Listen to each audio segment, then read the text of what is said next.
கபரு என்னும் ஆன்மாக்களின் உலகத்தில் தீயவர்கள் வேதனை செய்யப்படுகிறார்கள், நல்லவர்கள் இன்பம் அனுபவிக்கிறார்கள் என்றெல்லாம் நபிகள் நாயகம் ஸல்லல்லாஹு அலைஹி வஸல்லம் அவர்களின் ஏராளமான பொன்மொழிகள் இருக்கின்றன. முஸ்லிம்களும் அவற்றை நம்புகின்றார்கள். ஆனால் திருக்குர்ஆனில் கபரு என்னும் மன்னரை வாழ்க்கை பற்றியோ அங்கே வேதனை இருக்கிறது பற்றியோ எதுவும் கூறப்படவில்லை என்று காரணம் காட்டி சிலர் அதனை மறுக்கிறார்கள்.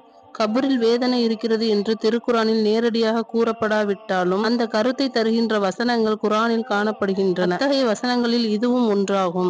அல்லாஹ் கூறுகிறான், அநீதி இழைத்தோர் மரணத்தின் வேதனைகளில் இருக்கும் போது நீர் பார்ப்பீராயின் வானவர்கள் அவர்களை நோக்கி தமது கைகளை விரிப்பார்கள், உங்கள் உயிர்களை நீங்களே வெளியேற்றுங்கள், அல்லாஹ்வின் பெயரால் உண்மை அல்லாதவற்றை நீங்கள் கூறியதாலும் அவனது வசனங்களை நீங்கள் நிராகரித்ததாலும் இன்று இழிவு தரும் வேதனைக்கு உட்படுத்தப்படுகிறது. வசனத்தில் வானவர்கள் அநியாயக்காரர்களின் உயிரை கைப்பற்றுகின்ற போது இன்று நீங்கள் இழிவு தரும் வேதனை சுவையுங்கள் என்று கூறுவார்கள் என்று அல்லாஹ் கூறுகிறான். என்றைக்கு கைப்பற்றப்படுகின்றார்களோ அன்றிலிருந்து பல்லாயிரம் ஆண்டுகளுக்கு பிறகு உலகம் அளிக்கப்பட்டு நியாய தீர்ப்பு நாள் வந்து விசாரிக்கப்பட்டு அதன் பிறகுதான் அவர்களுக்கு நரகம் என்ற இழிவு தருகின்ற தண்டனை கிடைக்கப் போகிறது. ஆனால் இவ்வசனமோ உயிர்களை கைப்பற்றும் போது இன்று வேதனையை அனுபவியுங்கள் என்று வானவர்கள் கூறுவதாக தெரிவிக்கிறது.